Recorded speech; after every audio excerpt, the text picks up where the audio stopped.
YOSWA essuula 17 olunyiriri olusooka okutuuka ku lusembayo.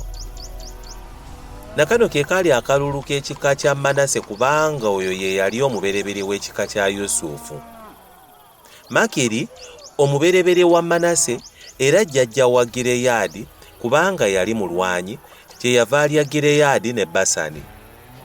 N'akalulu k'abaana ba Manase abalala kaali ng'enda zaabwe bwe zaali, ak'abaana ba Abiyezeeri, n'ak'abaana ba Kereki, n'ak'abaana ba Suliyeri, n'ak'abaana ba Sekemu, n'ak'abaana ba Keferi, n'ak'abaana ba Semida.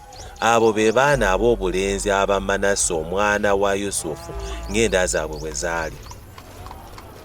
Naye Zerofekadi omwana wa Keferi, omwana wa Gireyaadi, omwana wa Makiri, omwana wa Manase teyazaala babulenzi wabula ab'obuwala.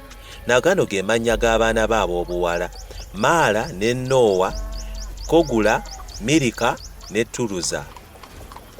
Ne basemberera Eriyazaali kabona ne Yoswa omwana wa Nuuni n'abakulu nga boogera nti, Mukama yalagira Musa okutuwa obusika mu baganda baffe. Kyeyava abawa nga Mukama bwe yalagira obusika mu baganda ba kitaawe. Ebitundu 10 ne bituuka ku Manase obutassaako nsi y'e Gireyaadi ne Basani eri emitala wa Yoludaani. Kubanga abaana ba Manase ab'obuwala baali obusika mu baana be ab'obulenzi, n'ensi ya Gireyaadi abaana abalala ba Manase ne bagirya. N'ensalo ya Manase yava mu Eseri n'etuuka mu Mikusesaasi, Sekemu gye kiraba. Ensalo n'eyita mu mukono ogwa ddyo n'etuuka ku abo abaali mu Entapuwa. Ensi ya Tapuwa Manase n'agirya, naye Tapuwa ekyali mu nsalo ya Manase abaana b'Efulayimu ne bakirya. Ensalo n'ekka n'etuuka ku mugga Kaana ku luuyi olw'obukiika obwa ddyo obw'omugga.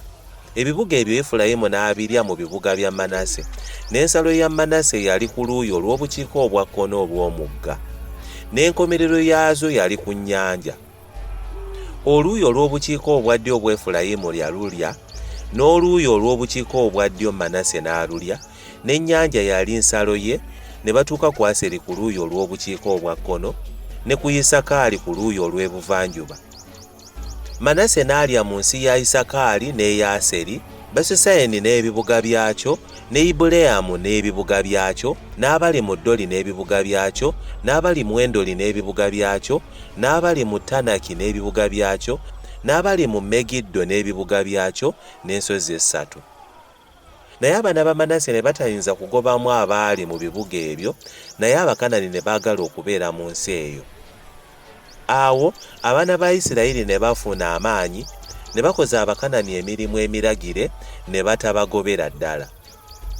Abaana ba Yusufu ne bagamba Yoswa nga boogera nti, Kiki ekikumpensezza akalulu akamu kokka n'ekitundu ekimu okuba obusika, kuba ndi ggwanga ddene, kuba okutuuka leero Mukama yampanga omukisa. Yoswa n'abagamba nti, Olaba oli ggwanga ddene, olukuka ogende mu kibira, weesaayirwe omwo mu nsi ey'Abaperezi n'ey'Abaleefa, kubanga ensi ey'ensozi eya Efulayimu ekufunza. Abaana ba Yusufu ne boogera nti, Ensi ey'ensozi tetumala, n'Abakanani bonna abali mu nsi ey'ekiwonvu balina amagaali ag'ebyuma, abo abali mu Basesani n'ebibuga byakyo era nabo abali mu kiwonvu eky'e Yezueri. Yoswa n'agamba ennyumba ya Yusufu, Efulayimu ne Manase, ng'ayogera nti, Oli ggwanga ddene era olina n'amaanyi mangi, tolina na kalulu kamu kokka.